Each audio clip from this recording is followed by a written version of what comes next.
businesswoman, and I'm very excited about our today's webinar. We're going to talk about leadership and talent sustainability.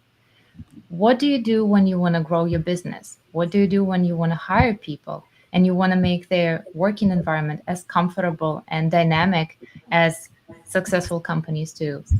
We have an amazing panel of experts who either grew their own teams or help a lot of brands and companies every day to grow sustainably and achieve success in a good working environment. Our first panelist is Amber Gray, founder and CEO of Trusty Oak Virtual Assistant Service Company. And Amber last year won Austin Businesswoman of the Year award. Hi, Amber. Hey everyone, thank you so much, Olga. Our, our second guest is Vidya Moorthy, an expert in global and multicultural communications, professional development, diversity, equity, and inclusion. Hi, Vidya. Hi, Olga. Happy to be here. Thank you. Thank you for joining. Our next guest is Dabney Hailey. Sorry, am I saying it correctly? That's perfect. Founder of Hailey Group, a pioneer in the application of arts learning to leadership and team development. Thanks, Olga. Delighted to be here. Thank you, Dabney. The next guest is Danielle Langton, business strategy consultant, helping 6 and 7-figure CEOs streamline and scale up product development and strategic selling. Hey there, Olga. Thanks so much for having me. Thank you for joining. The next is Paula Shepard, certified life and business coach, leadership mentor, and host of the Confidence Sessions podcast. One of my favorites. Thanks for having me. Thank you for joining. And the last but not the least is Haven Tibbetts, co-founder and CEO of the 3 locations of Deep Root ATX Salon and the Property Sisters Staycation Business, and the 2 times nominee of the Employer of the Year Awards. Hi, Haven. Hi, everyone. Thank you for having me. Thank you for joining. And I have a lot of questions for all of you. I want to pick your brains. I want to know how to grow a business, how to hire the right people, how to make them happy, and make it so they stay and don't run away from me. And so, first question is for everyone. There is this debate between different opinions. Should you be a leader first before you hire teams? Or should you hire a team and then you grow as a leader? Who thinks that you should be a leader first? Raise your hands. Okay. Okay, that's everyone. We all agree. Okay, and all right. And now is a tricky question then. So, what makes or breaks a good leader?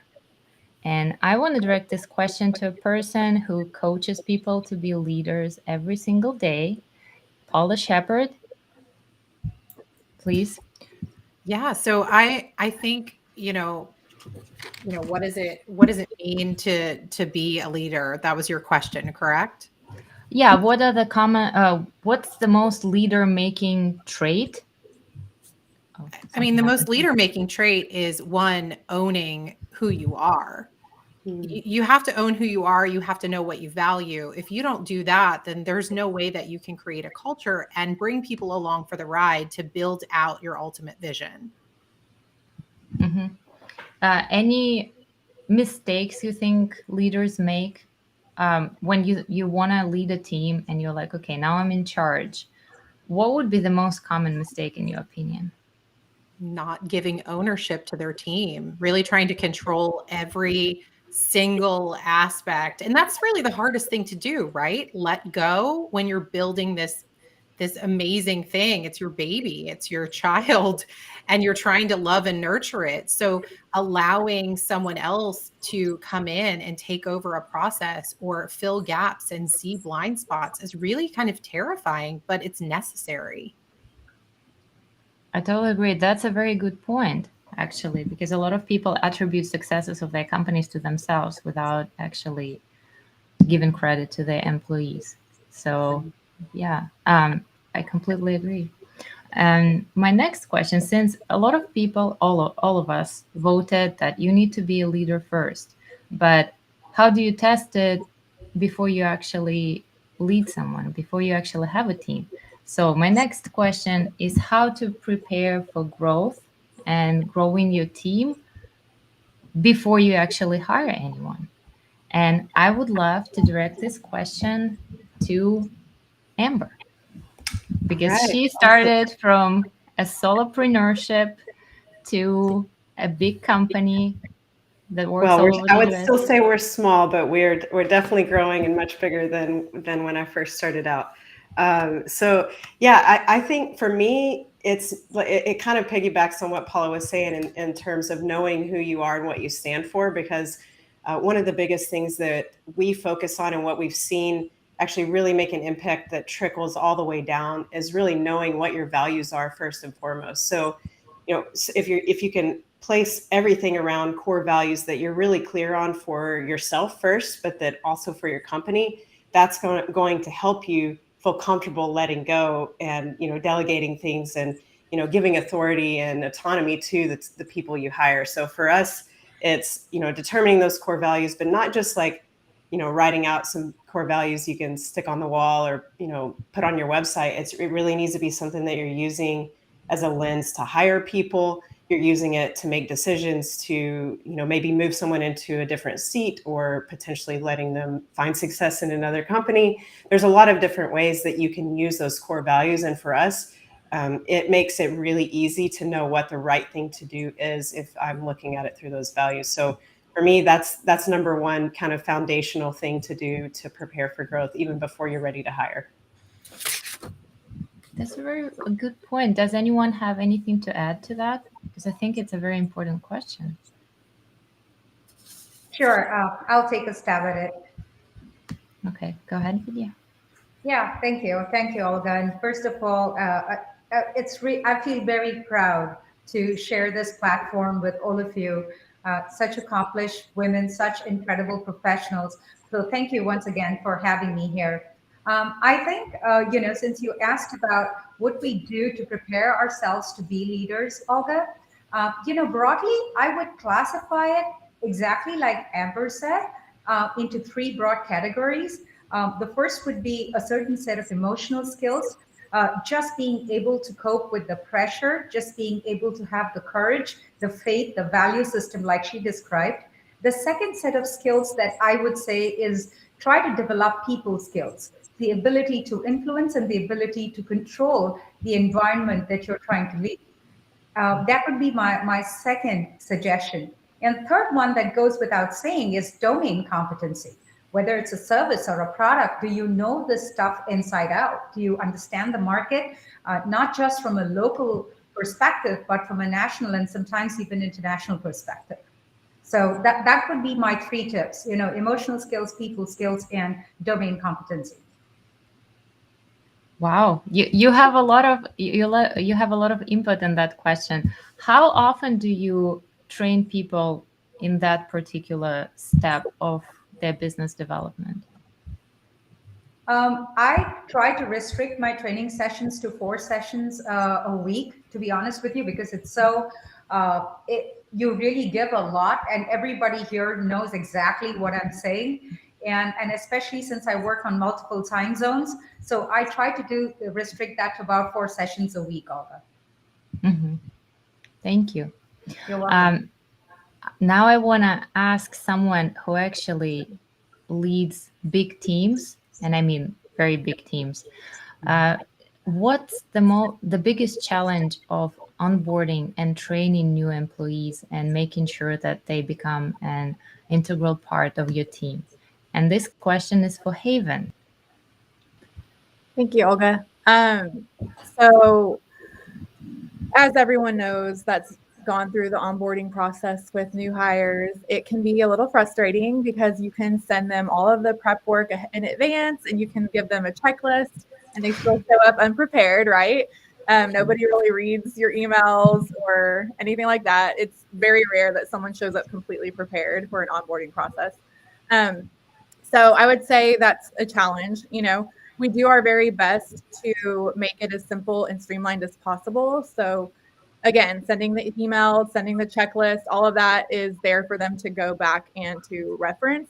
But at the end of the day, it really is a one-on-one personal experience. So we do take the time out, either myself or one of my managers, and really do a one-on-one, really thorough onboarding.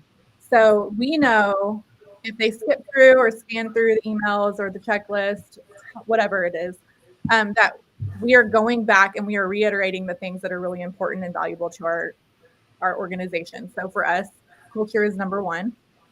Off the bat, we want people to know when you're coming to work for us, you can be the biggest and the best, but if you hurt our culture, you will not be here for very long. So it's setting the tone right away. You know, you want to make sure that they are completely on board with your culture. You know, we need to set expectations right up front. So, you know, immediately we go into going over the employee handbook, making sure all of the things that we expect of them as employees is very clear. There's no gray area there. I spent personally a lot of time on our handbook. I've spent a lot of time on all of our onboarding documents and processes. So I wanted everything to be very clear cut and defined. I didn't want there to be a lot of questions or not know who they need to go to. So I outline, we actually have a presentation that I send them, and it outlines everything for them, who they need to, you know, which manager they would go to for this problem, what manager they would go to for this problem. You know, if they want benefits, whatever it is, it's all there. It's all there for them to access. They can go back and access it later. So setting up in advance, like being very prepared and being very organized in advance is really important, because it kind of sets the tone for them too. If they go into an onboarding process and you guys are like scrambling, oh, let me get those forms, let me figure out, you know, it makes it feel like we don't know what we're doing, right? Even though we do, we're just a little busy and maybe we weren't 100% prepared for them coming in. But it's always really important for you to be 100% prepared when you have somebody coming in to onboard, and setting those expectations, making sure you're really defining the roles for them and for, you know, you and the whole thing. And then you get to the technical stuff, you know, all the forms and everything like that. So you have to make sure you're staying up to date with all of the new, anytime there's a new update in a form or a law or whatever, you want to make sure you're always staying on top of that. So, you know, that's that part of it. And then following up. So we also have a company-wide policy. We have a team calendar. My managers have to input in the team calendar when they're doing the follow-up, so that we all are aware of when it's happening, so we can discuss it afterwards. We have a 90-day introductory period for all of our employees. We make sure that they know that in advance. And it's to make sure it's a good fit for everyone. Just kind of want them to know what's going on up front. And so we have a follow-up meeting a little bit before that 90 days is up, just to make sure, check in. How's it going? What are your questions? Is there anything we can help you with? Is there anything any suggestions you have for us? You know, Melanie and I are really, really big on open door. It's an open door policy. We want everyone to feel comfortable coming to us. But as new employees, sometimes people aren't as comfortable coming and asking those questions. So we want to make sure we set aside a time specifically for them to do that. And then, you know, if they have questions about benefits or anything that's happened within those first few months that they are maybe confused about, then that's the opportunity. And it really helps keep things very organized and very consistent with everyone. And we try our best to make sure that no one feels lost, no one feels like they don't have someone that's supporting them or someone there for them to, you know, go to. So a lot of times the onboarding manager ends up being kind of their mentor in a way, just contact, if you will. So I don't know if I over elaborated that question or not, but that's how we do it. No, that sounds great. That actually shows the perspective of where, if you want to have very disciplined and organized employees, you need to be a disciplined employer. As you said, you need to have the system in place. You need to be confident about it. You need to know all the steps and not just improvise with every new employee. By the way, what year was Deep Roots born? So we opened our first location in March of 2018, and we opened Cedar Park in October of 19, and then Bee Cave we just opened in November of 2021. Beautiful location. How many employees do you have now? I think about 70 now. So we have about 70 employees. So we're always evolving too. You know, I try really hard to make sure that if I see something that's not working, just because it's what we've always done doesn't mean we're going to keep doing it. Hairstylists do not like change. And so that's been my biggest challenge. Managing these people is making them comfortable with change, you know? And sometimes it takes a couple of tries to get them on board with things, but over time, they appreciate and understand why those are necessary. But it's always good as a leader to know that you do have to make the decisions that are best for the team and best for the business, regardless if people are going to push back on it. You know, and I know every time I go to make a decision and I know it's going to affect them in a small way, that they're going to not love it, even if it's a positive thing, you know, even if it's something that's going to benefit them, they just get very stuck in their ways. But, you know, that's part of the challenge, but it's also what makes it really fun and interesting to work there. So I can't even imagine. It's too big of a team. How do you even remember their names? Well, it gets challenging, that's for sure. I'm a spreadsheet person, so I have a spreadsheet on everyone, and it's sometimes that's the only way I can remember. Yeah, it makes sense. You mentioned a very important thing. People are not very comfortable with change, and I think it just goes down to our human nature. I actually wanted to ask Dabney about her approach to training teams, because she's been training teams for a long time, and her company has this innovative approach of visual art learning, actually, for teams who are not art related. So you train big companies like Fortune 500 companies, right? So tell us about it. How do you approach change for teams?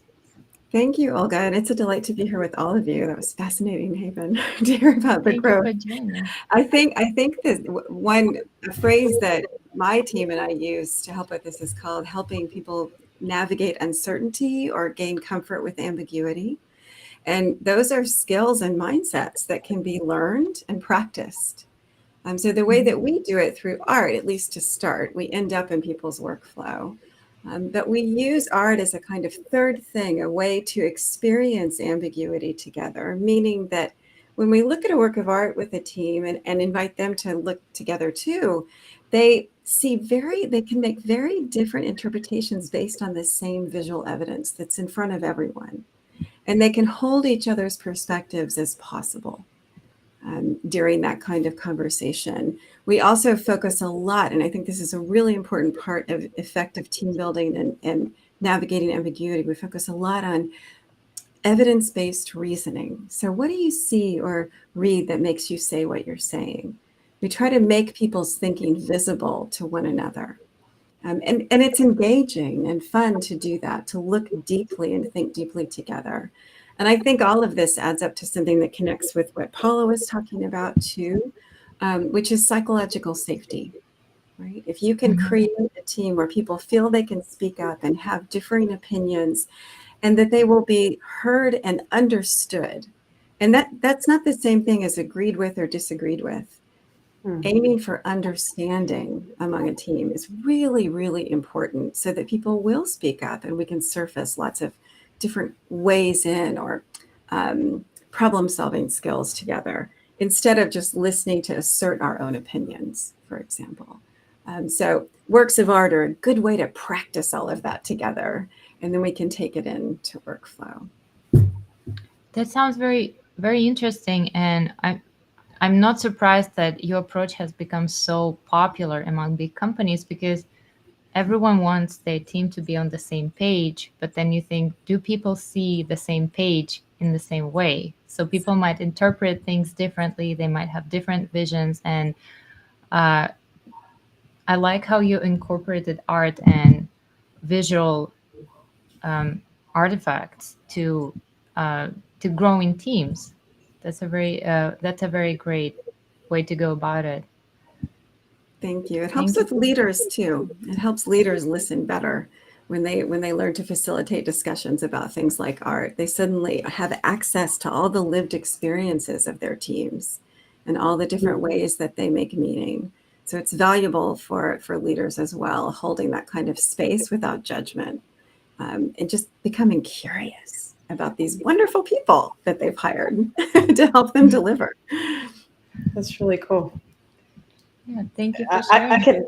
I could add something there, just, hearing about what you shared about, perspective and just needing to understand the view that someone else has, not necessarily to change someone's mind, but to understand where they're coming from. That's something that we use a really nifty tool called Cloverleaf that aggregates scores from, your Strengths Finder, DISC, Enneagram. You can, I think there's even more that I'm not naming off that you can pull in, and then you can make teams where you can actually see what's a conflict trigger for someone, or what's their preferred communication style, or, what is their underlying fear even, and you can compare that to another person. And it just understanding that perspective has really made a big difference in building bonds across our team, and with, for the leaders to others on the team too. So I love that, and that's interesting to think about doing it with art. That sounds really fun too.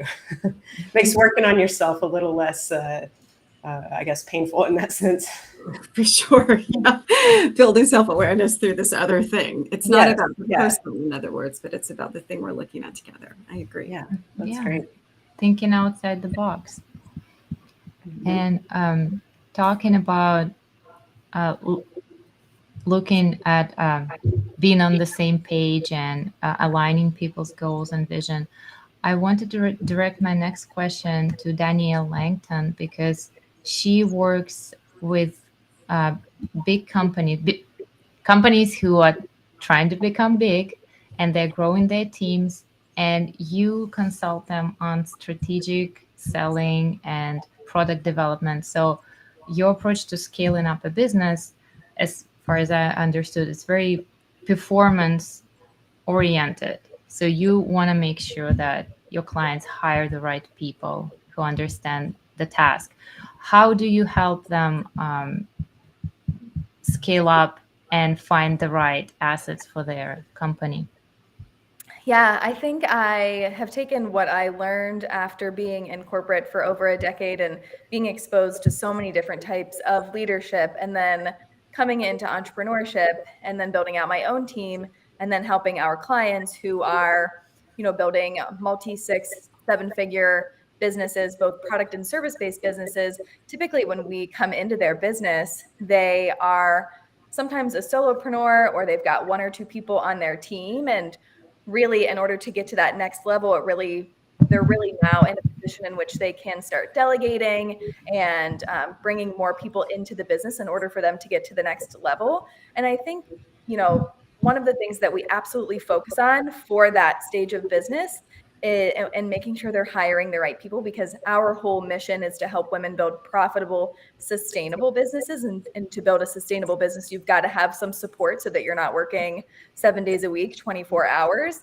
And really how we help, because we only work with women, how we help women really hire. And this could be a really great discussion with the other ladies in the room, but we always help our clients hire more so on personality and making sure it's the right fit. I mean, when you're thinking about building out your team, these are people that you might be spending a lot of time with, depending on how your organization is laid out. And so we really recommend our clients make sure that the women that they're bringing into their business, or the men that they're bringing into their business, really fit from a personality level, on a cultural level, just because when we're looking just at skill set, and when people are like, send me a job description, or I just want to see someone's resume, I think that really takes the personality out of interviewing someone and really bringing in a person that is the best for your business. And so I always like to guide our clients in finding someone that feels like they could spend time with that person. Of course, you want to make sure they have the skill set, but you want to make sure that that person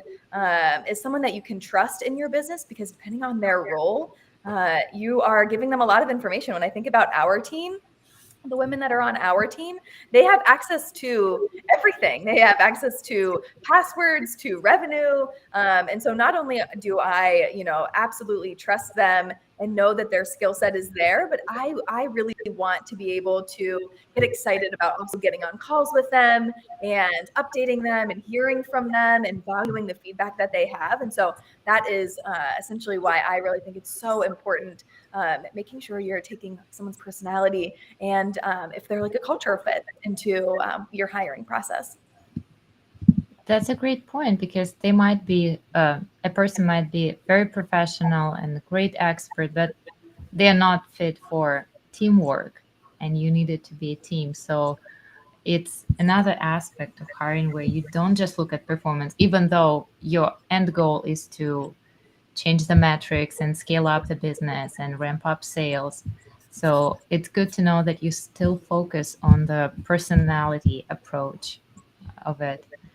Tell us about, I know that you have two big projects underway now. It's the Founders Club Mhm. and the Foundation. And you work with female founders and you help them to get into that mentality of growth. So can you just describe in a few words what you do there? Sure. So for the Founders Club, that's how we work with women over a 12-month period. Within that, we're bringing together businesses that are scaling to typically their first 7 figures and beyond in their business. Within that program, they have access to myself, guest speakers. I typically talk to those clients on a weekly basis via Slack and email. Those are our highest level clients. And those are the people that are now have these established teams, are really, potentially adding new products or services to their business and really taking their business to the next level. My skill set after being in corporate for some time is really on how do we maximize profitability? Like, how can we make more money in our business without working harder? I think there's a really strategic way in which we can do that. And that is really what we focus on in those businesses is how can we, our whole motto is create a life and a living. So how can we make sure we're not only increasing revenue, but we're also providing the resources for these women to be able to, take time off and not be working 24/7. And so that's what we focus on in the Founders Club. That also includes 2 retreats throughout the year, which we just had our first one in April. And then the foundation is a smaller program. It's only 90 days. We consider it a 90-day sprint. And so that is for women who want that same type of growth, but aren't really ready to invest in a 12-month program. Potentially this is the first time they've invested in their business. They're not at a place to invest, multiple 5 figures into a program, but they still are looking to scale their business. And so we really focus on in that, increasing pricing, looking at hiring, looking at the products and services that you're offering, and then making sure that you essentially are running a profitable business, because that is something that I'm so passionate about. Is what I've learned is women can create any business, they can run any business, they're incredibly talented. But whenever I got into this space, I really wanted women to maximize the profitability and learn and embrace the numbers and data and know that that actually is the ticket to growth. And so that is all the stuff that we focus on in our program. So thank you for letting me share about that. Yeah, it's amazing. It just when you showed me those programs, it was like finally we have a resource where you can be in a team, you can grow together, you can have this body system, support system, and talk to other women. And the retreat pictures were so so good. You know how Thank to you. have fun. Thank you for sharing this, and best of luck. I want to hear all the success stories of the ladies who come out of the program. You got I it. wanted to take a little step back, and we talked a lot about teams and growing the business and growing the profits. What, how do you get to the place where you are comfortable with being um, the leader, with everyone, um, with taking charge of the whole situation, the whole business, being accountable, responsible, and confident? And that's my question. She probably already guessed. It's for Paula Shepherd because she is my go-to confidence expert. She does the Confidence Sessions podcast, and the Courage Blueprint is the name of her company. And she makes everyone feel like they're in the right place because growing a company doesn't always come with, becoming more courageous. And sometimes we need to take it from somewhere and we just don't have it in us. So, how do you help people, own it? That now they are leaders, now they're business owners. The most interesting part of this question is that most people that step into entrepreneurship are bombarded with messages about how they're now a CEO. And the majority of these people have never even had access to or been around a CEO. So they don't even know what that means. So it's like taking spaghetti and slapping it up against the wall and trying to figure it out. So the confidence truly, I mean, it sounds counterintuitive, and I can relate to Danielle. So I spent 2 decades in corporate America, and very strategic, very project management, looking at teams, how do we make this lean and mean? But when it comes down to it, it's really about people, right? It's how can I be the most human centric version of myself and the way that I show up in my business, and then encouraging other people to do the same. Because unfortunately, being a leader doesn't mean being a dictator. It's not spewing processes and saying, this is my way. It's being willing to be open and hearing what others have to say, because you want to hire people that have great ideas. You want people to step in and feel confident enough to speak up. And you want to introduce opportunities for people. I think Haven was talking about having an open door policy, but even more than that, but how do we encourage people on a regular basis to come have conversations with us? So now they also are owning their role as a leader, as part of the business, right? And part of the vision. And does that land for you or anybody else? It does. It totally does. I have And Dabney would added that. Oh, quick. comments. Okay. So I love that, what you just said. Everything about it is nail on the head. What I have noticed in my business, there's always growing pains. So you make decisions and you're like, oh, that doesn't really work. And so you kind of go back to the drawing board. But one of the biggest takeaways is people will rise to the occasion. If you give them responsibility, they actually surprise you. Like, you give them more responsibility, give them a role, give them a leadership role. We do that with our stylists. We have education leads, we have educators, we have front desk leads. We do that on purpose because we want them to know that they're valuable, and we also want them to know that we know that they can do more than what they've been doing, and they always rise to the occasion. It's the craziest thing. Like, you think someone's kind of lukewarm and you put them in a leadership role, and it's like something happens and they just all of a sudden feel important and feel valuable, and they take ownership of it. And it does create this kind of, I don't even really know, it kind of creates this sense of like ownership, not only in their role, but just in the business in general. And it creates this very cool dynamic with us and with them, because they kind of feel like they're a part of building what we've built, and it's, and we want everyone to feel valuable, and we want everyone to feel accomplished, and we want to do everything we can to help people to be as successful as they possibly can be. And we don't tell them that, we show them that.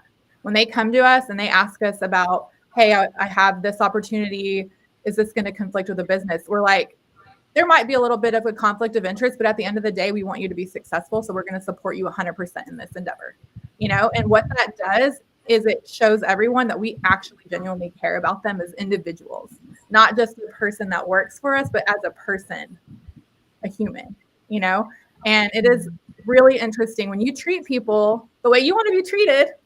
Shocking. They actually like value and respect you, and it creates this, this great symbiotic relationship. Yeah, surprise if you treat people the way you want to be treated. Yeah, sometimes it's a simple truth that it a lot really of people is. It's so simple, but it is, I've seen it over and over. Everyone, they'll come to us and be like, how have you guys kept your employees? How have you sustained? How have you grown so quickly? Stylists come interview with us and tell us they've heard about the culture at our business, and that's why they're applying. And so it is, Melanie and I, if we expect something of them, we're going to make sure that it starts with us. We're never going to expect anything from anyone if we're not willing to do it ourselves. So it really does, it starts at the top, but you also have to create this idea of, we know you're capable and we're going to support you, and we're going to give you these roles because we know you can do it, and we're going to give you the tools to be successful.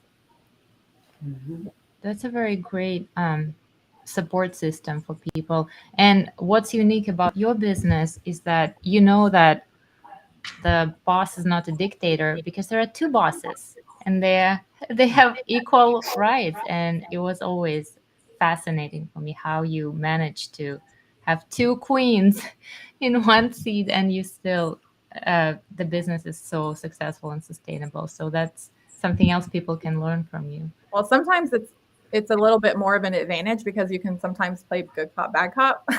But for the most part, it really is just a mutual respect. And I stay in my lane, she stays in her lane, and we always are very respectful of each other, and we model that. So we don't ever want, if we do have a disagreement, we would never discuss it in front of our employees, and we would never let it be known to anyone. And really, there's been very few, but I think it's so important for leaders to understand that you're modeling. It's just like a child looking to their parents, right?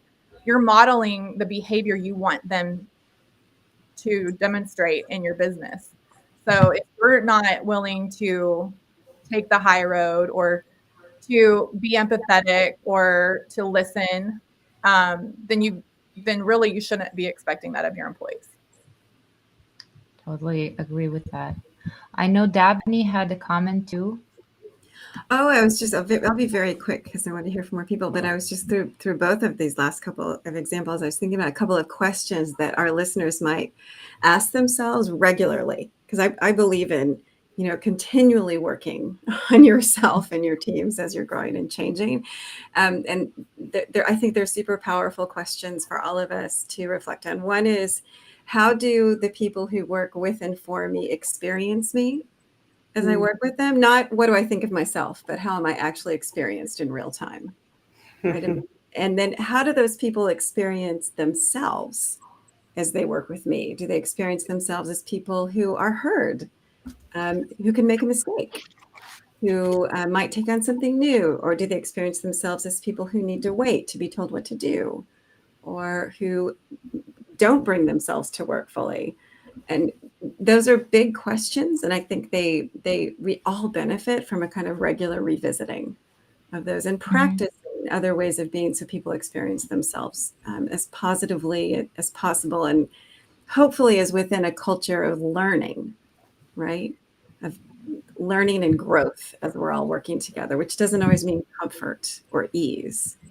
But Yeah, growing pains, they say for a reason. Learning pains too, probably. And we mentioned, several speakers already mentioned sustainability, both of business growth and talent and teams.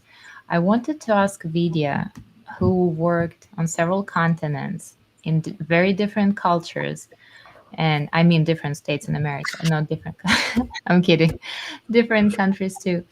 Uh, but what's your advice for building a comfortable, sustainable culture in a company and maintaining it as the company is growing? Because you might be starting with 3 employees and then you have 3,000. Is a company culture scalable, or do you have to reinvent it every time you grow?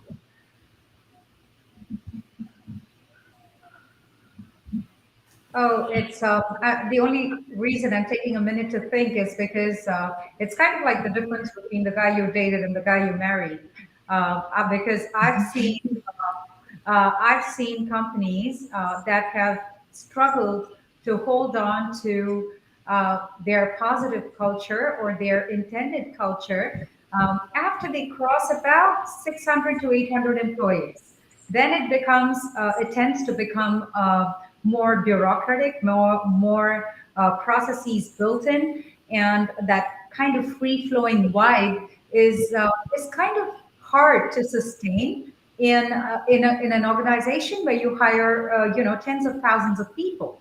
A Ford or a Chrysler is not going to be able to have the same energy as, let's say, a unicorn does, right? And there's a reason for that. I think that instead of trying to prepare for an organization that you don't know exactly how it will be, let's say 18 years from now or 15 years from now, Olga, what I might do is identify, pick and choose kind of the top three things that I would never let die. Okay. So if I am Coca Cola, then I'm never changing my formula. Okay, so you pick and choose three things as the founder of your own organization where you say these three are must haves, regardless of what happens to my organization. It could be values, it could be core features in your product, it could be the top one thing that you really demand and expect of your employees. It might be that one commitment that you make to quality, perhaps. Uh, I don't mean to say that sustainable that an organization cannot sustain itself for multiple decades. All that I'm saying is to expect an organization to be the same when it is 50 people versus being 5,000 people might be a bit unrealistic. Having said that, once you identify, I think your top three things that you are committed to, um, if you are a passionate leader, this kind of stuff is contagious. If you're building the right kind of team, they're going to buy into it and they're going to sell it for you.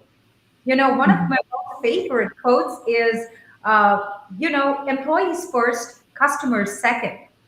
And I think that as leaders, if you focus on your people, they will be ambassadors for your company. They will market your company in more ways than we can imagine.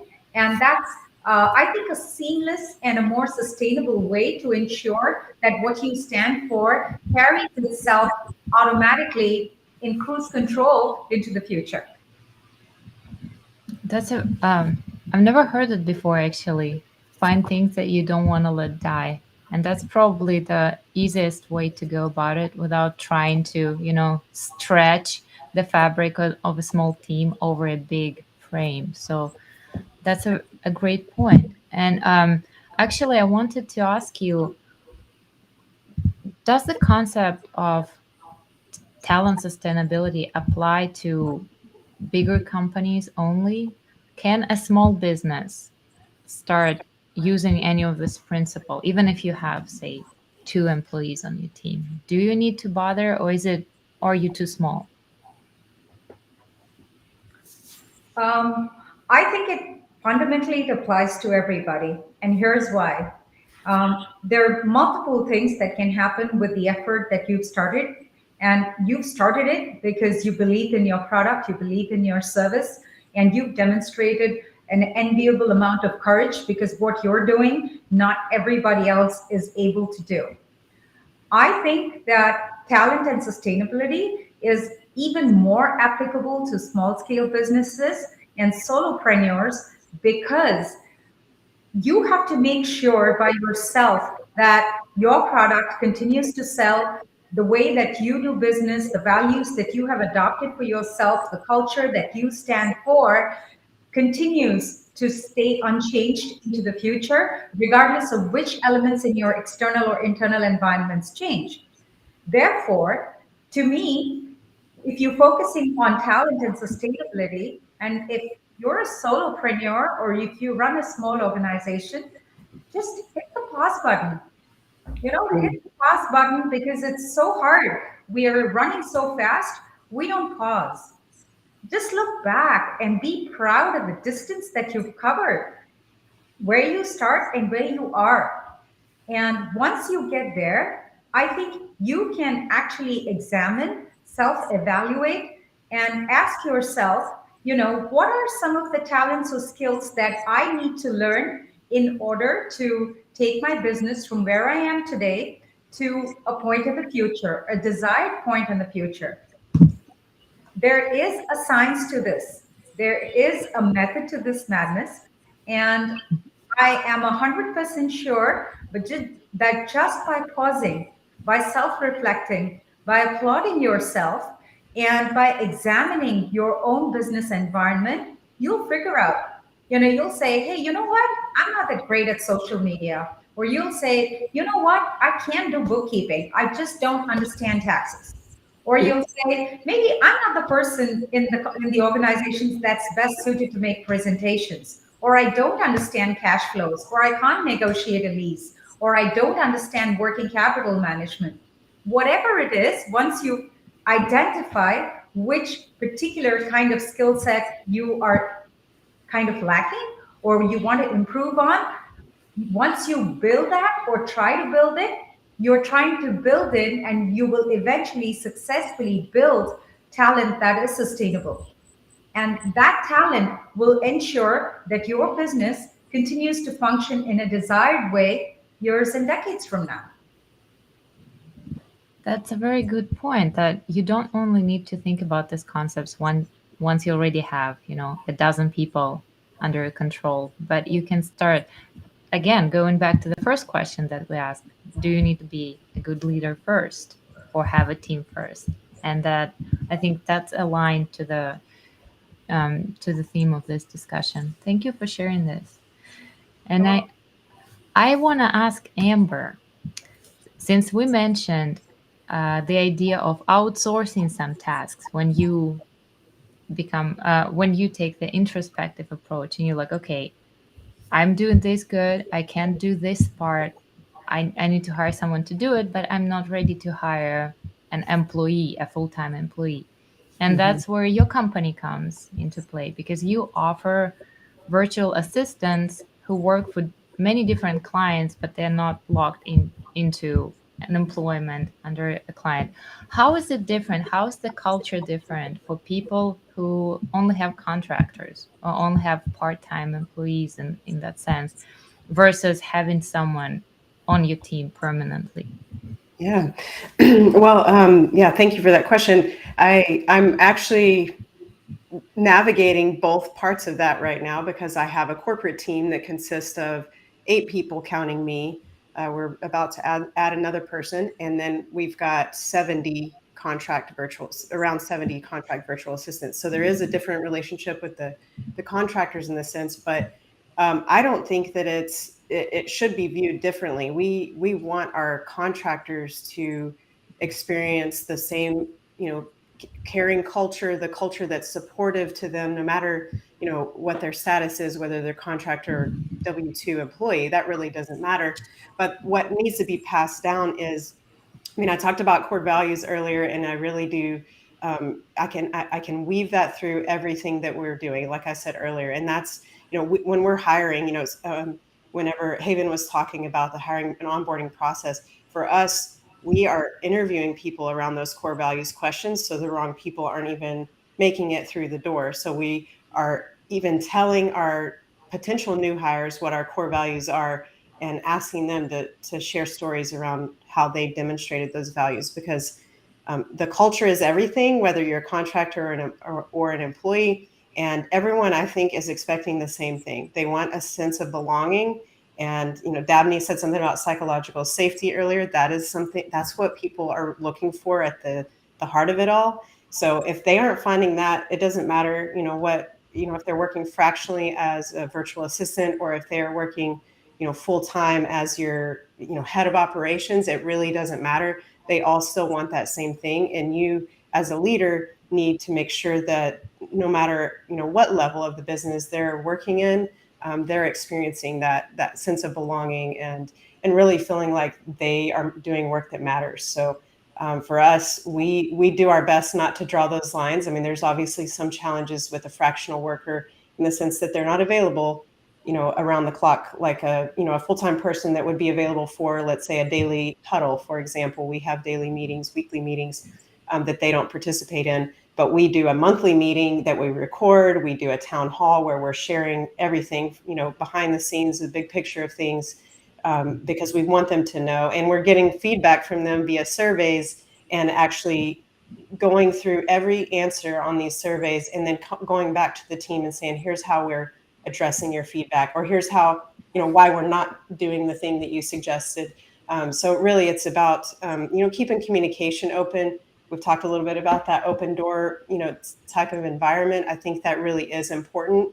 And you can do that, I believe, even as you continue to scale, if you've got kind of a mix of this people element that we're touching on, but also processes that guide people through so they know what to expect. They can, have a sense of what the future looks like for you as a leader, the business, for them in the company. So there's really all of that, I think, ties together, and combining effort to develop process so that people have that structure they need, but also not doing it so much that they don't have, the ability to just be humans too. That's really beautiful. And I'd like as to far as add I remember, you call your meetings or your internal system a treehouse. Is that true? Yes. Yes. So, well, the company being Trusty Oak, it sort of naturally, I think, if I remember right, I think it was Julie, she's a VA that's been with me at least 5 years, I think, somewhere around there, maybe even close to 6 years now. She said treehouse one time, and then we just kept calling it treehouse, and it's just kind of made it fun for us to talk about our virtual office. It's a 100% remote team with all of these, these numbers, and so we need some things to kind of make it feel like, there is a sense of belonging. So the treehouse sort of gives it a fun label, and Slack is essentially our office. I mean, I know it sounds really unheard of to be able to really create that sense of belonging and connection within Slack. But we do that in Slack. We do that in Zooms. I mentioned the town hall. We do have, virtual happy hours. We do get together when we're able to. So yeah, it does take a lot more effort to maintain culture like that in a remote environment, but it is absolutely possible. And I think that's a myth that a lot of people tend to believe. Oh, it's just not the same. That's true. We did have a retreat recently. We got together in person. We were able to hug each other and, laugh about the same things, have shared experiences, but you can also create that in the remote environment as well. It takes a lot more work. Yeah, and that's so great that you could create that and maintain that in the depths of the pandemic when everyone was so isolated and lonely. So no wonder you won the award, Boston Business Woman of the Year. Congratulations. Thank you And so much. this has been an amazing conversation, and I hope we had all night to talk about it, but unfortunately we don't. And I would like to conclude it with one piece of advice from every speaker on what, in your experience, do employees, team members value most. Maybe it's something that you noticed working with your client. Maybe it's something you noticed in your own team. And although everyone thinks that just having a good paycheck is enough to keep an employee happy, but sometimes it's not. So, as experienced leaders and strategists, please share one piece of advice on on what people usually value most in their workplace. And let's start with Amber since she's already on the screen. On the screen. Okay. Yeah, I've already really touched on this. I really believe that sense of belonging and contributing to something bigger than themselves is absolutely the thing that everyone's looking for at the heart. So. Thank you. Now, Dabney. I agree, Amber. I would say be curious and listen to understand. And as Haven so beautifully put it, when you're modeling that kind of stance, everyone else will engage in that too. Thank you. Since you mentioned Haven, we'll bring her. It's going to sound repetitive at this point, but it's that personal connection. It's that feeling important, making them feel important, making them feel heard. In our industry, especially, it can be really tough. It can be catty, for lack of a better word. A lot of employees that we hire have come from other salons, and it hasn't been a great situation as far as the team. It kind of feels everyone's out for themselves. So we make a point to really emphasize the team. There is no hierarchy. The assistants are just as valuable and important as the top stylist. And it does, it's you have to make an effort to create that environment because it's not human nature, right? Human nature is to want to be puffed up and important and more important and the most important. But really, as a leader, if you will really emphasize team and helpfulness and kindness and community and giving back and all those things, it makes them feel good, and it makes them feel like they're doing something good, not just behind the chair, not just in our building, but in the community in general, you know? And so I think that, yeah, like that human connection, a lot of us are missing it nowadays, you know, because everything feels so disconnected, right? You have like social media, and after the pandemic, a lot of people kind of withdrew, you know? So I think now more than ever, that human connection, that feeling of belonging and just helping and being part of that bigger picture is so valuable to these people. Thank you for sharing. Next, I would like to ask Danielle. Sure. Yeah. I mean, I'll add on to what everyone had said, and then I do have one additional like new thought. But again, employees just want to feel seen and heard and understood and just like humans. And so I think if we can allow them to feel trusted and a part of it, I think that's really important. And then something that I've just learned over the years, and this was important in corporate and then obviously important as an entrepreneur, but sometimes we feel that we need to, go above and beyond and give, employees all these perks and, more money. But sometimes people really just value time and seeing them and just, needing to go either take time for themselves or time with their family, or when they're not feeling well. Like, we don't need a whole story as to why you're not feeling well. Like, just having employees know that, you see them as a real person, and if they need time to do whatever it is, there's no explanation needed, that you trust and value them, to do what they need to do. And so